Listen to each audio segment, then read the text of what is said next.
It's great to tell the Christmas story in lots of different ways. It's great to be turning it over and reflecting it in lots of different ways. I'd just like to tell you a couple of stories now that come to my mind, which may not seem like obvious stories to tell when we think about the Nativity, but they connect with part of what it means when we think about Jesus being born. So if you just give me your attention for 5 minutes or so, and if you are of an age where you're not particularly interested in listening to somebody talk for 5 minutes, there are word searches and spot the differences on the table. Do feel free to dive in. Has everyone got pens, by the way? Yes, brilliant. Okay, wonderful. Because the Christmas story is all about relationship. It's all about the relationship between God and people. And relationships can be strong relationships, they can be weak relationships, they can be close, they can be distant. At a time when we think about family coming over, perhaps that's particularly poignant for some of you. But the first story I want to tell you is about my relationship with the fire service. I tell you this with a little hesitancy because it's not my proudest moment. But when I was a student, I was rather into pranking people. And for reasons that are a bit too complicated to explain right now, we decided that we were going to prank this friend of ours by filling his room with smoke from a smoke machine. And so it was 2 a.m, and we managed to climb in through a window of his university accommodation with one of those smoke machines that you get in theatres. It's about this big, weighs about 15 kilos. It's quite a heavy bit of equipment. And we carried it up through the window, found his room, and then we were like, how are we going to get the smoke into his room? So we decided the best thing to do was to cover it over with a coat and just pile loads of smoke through it, and it would go under the coat and in under the door and fill his room with smoke. He'd wake up, oh goodness me, what's going on?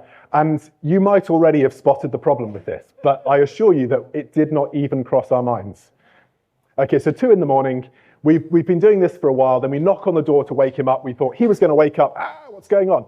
But he actually turned out not to be in. He'd gone up to London for the weekend.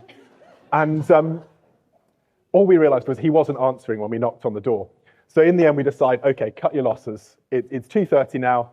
This is not going to happen tonight. And so I pick up my coat to put it back on. And as I do, this plume of smoke from under the coat goes up like this. And it was like in one of those comedy films. We looked at the coat and we looked at each other and we looked up, and just up there on the ceiling is a smoke detector. And there must have been maybe 20 seconds of us scrabbling around, unplugging the now very hot smoke machine, getting coats on, running for the stairs before the fire alarm goes off, and people start emerging blearily from their rooms going, what's going on? And we're sort of like, don't look at this machine, this isn't a smoke machine. No, of course not. And so at this point we thought, okay, didn't work, but a bit of a laugh, until we pile out the door and we're about 10 yards along the road and we see blue lights coming. And we suddenly realised that, of course, it's not just that we've woken up a flat full of students, which at the end of the day, it's not that big a deal, but actually there'd been a call out to the fire service. And at this point, the guilt starts to set in, as you can imagine. It's a serious thing. This could, in theory, cost lives. And suddenly, this sinking sensation, as we try to hide the smoke machine under a nearby sandwich board that's sitting outside a shop and look rather nonchalant as we wander along, we suddenly realise what it is that we've done. And it would be fair to say that probably for a good 5 years after that, whenever I saw a fire engine go past, there was this sense of guilt in me. Like, I don't really know what to do with this, but I feel like I owe them one. I should have owned up at the time or something, I don't know. But Genesis tells us that this is what happened with humans and God. You see, when the fire service were turning up for my misdemeanour, all I wanted to do was hide from them as much as I could, make out like I hadn't done anything wrong, and get out of there as fast as I could. And what we read in the book of Genesis is that God created us to know him and to be close to him, face-to-face relationship with him. But when we rebelled, when we did things wrong, we then tried to hide. And we actually have spent thousands of years of human history hiding from God one way or another.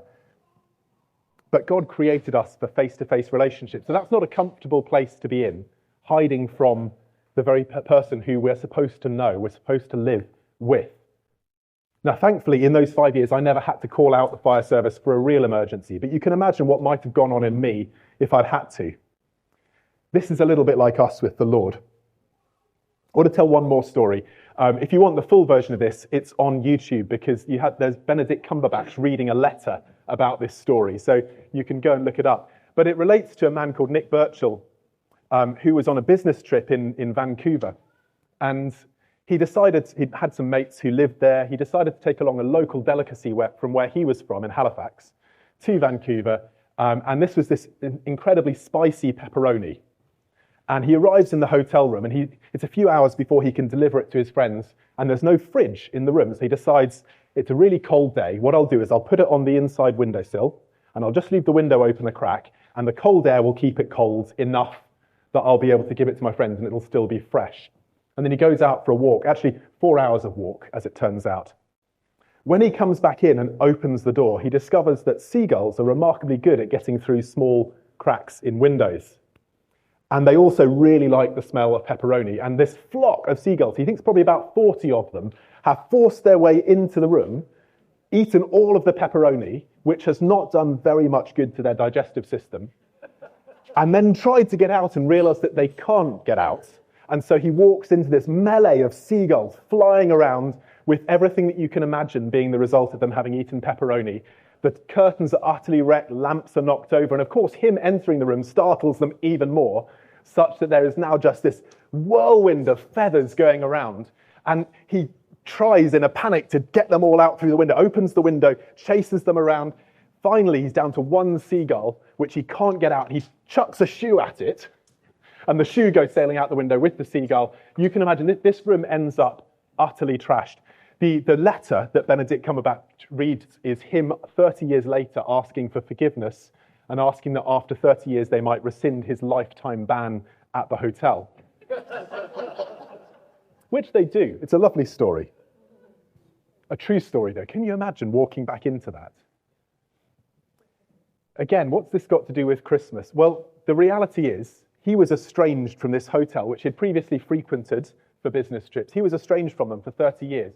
But I wonder if you can imagine, rather than him writing a letter asking for forgiveness, imagine that as that room lay covered in seagull excrement, with ripped curtains, bits of mangled pepperoni all over the place. And if you read the letter, there's more. He tries to dry a shoe, the hairdryer falls in the bath, the electrics go out. This room is utterly trashed.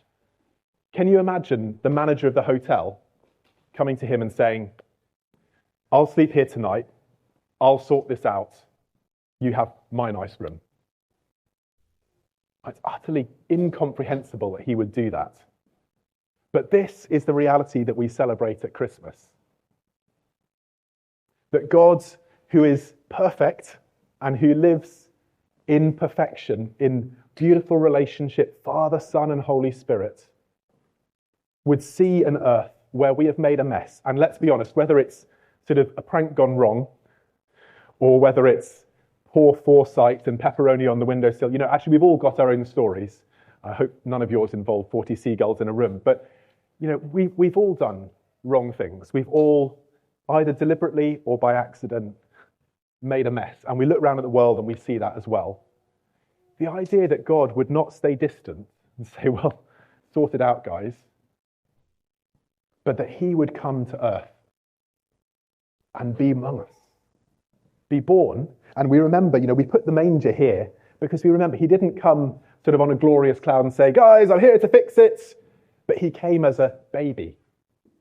He came humbly to serve, to live amongst us, and to draw us back into relationship with him. And we all have that longing deep in us for relationship with God, and we can try to fix it with other things, but it will never satisfy. So I just want to encourage you, God has done everything. He has drawn close. We remember it at Christmas, this most incredible event in human history. He's drawn close so that we can draw close to him. You might perhaps have heard words like, oh, all paths lead to God. Actually, do you know what? There's only one path which leads to God. And it started off with God coming to us at a time and place in human history that we can put our finger on. This is not myth. This is reality. This is human history. We know that Jesus came to earth. We know that he lived, we know that he died, we know that he rose again from the dead. That path to God has already been laid by him coming to us. So I want to say to you this Christmas, don't be a stranger. Allow God to draw close to you this Christmas. Draw close to him, whatever that looks like for you. I'd encourage you to pray, to talk to him, to own up to the things that you've done wrong and to ask him to forgive, to ask him to restore relationship between him and you. This is why he came. This is what Christmas is about.